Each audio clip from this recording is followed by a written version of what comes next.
Already a very busy news day on what I was at least hoping would start an easy weekend. However, here are the headlines we compiled here at WBON-TV for your Friday news brief. Early this morning around 3 a.m. in Dixie Plaza in Richmond, a structure that was ablaze alerted police and fire crews to the scene, where a witness stated that a man was inside the burning home, lying down in the middle of the floor smoking a cigarette as the structure went up in flames around him. The man, 27-year-old Jackie Powell of North Estill Avenue, had to be allegedly physically removed from the home as it was erupting in flames. When police arrived at Dixie Plaza, they made contact with Powell, who gave officers a false identification as Chris Webb, according to the citation. Powell, during this time, kept running back to the burning home and wanted to break in. Powell was asked, according to officers, to stay away so that the fire department could perform their duties, but he allegedly disregarded this multiple times and then lunged at the burning building. Powell then allegedly grabbed a taser from the officer's holster, and an altercation ensued, ending with Powell having to be pinned onto the ground. EMS assessed Powell once he was detained, and he had to be transported to the hospital for his injuries, most notably smoke inhalation.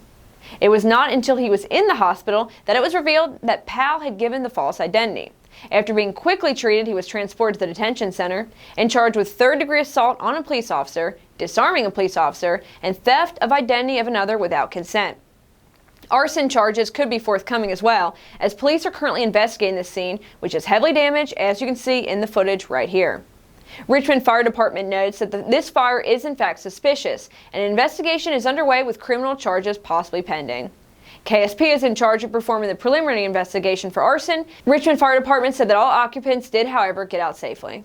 A death investigation is now underway in Laurel County after a burned body was found at a home. Deputies were dispatched to Yorkshire's Estates Road for reports of a body on fire in a driveway.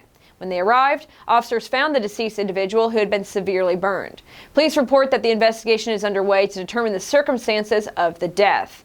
An autopsy will be conducted in Frankfort tomorrow. The victim's name has not been released at this time. Richmond police were recently dispatched to a domestic violence call and took in a local woman for fourth-degree assault. According to the citation, Tanisha Shante Hayes of Atonement Court had a gun and was allegedly threatened to shoot the lock of the victim's door. When officers arrived, Hayes no longer had the gun in her possession, and the victim told police that he had locked himself in the room in order to evade her, as they were in an argument. The door, according to the citation, had damage from the outside, and the victim had visible injuries, to which he said were from previous physical altercations with Hayes. The gun was eventually located in a back bedroom upon a search of the home. A witness in the home also allegedly told police that she had seen the two drink and get into fights on multiple occasions. Hayes was transported to MCDC without incident, but invoked her right to counsel and refused to speak to police, according to authorities. For more stories such as these, be sure to visit Richmond's very own WBONTV.com. I'm Marissa Hempel.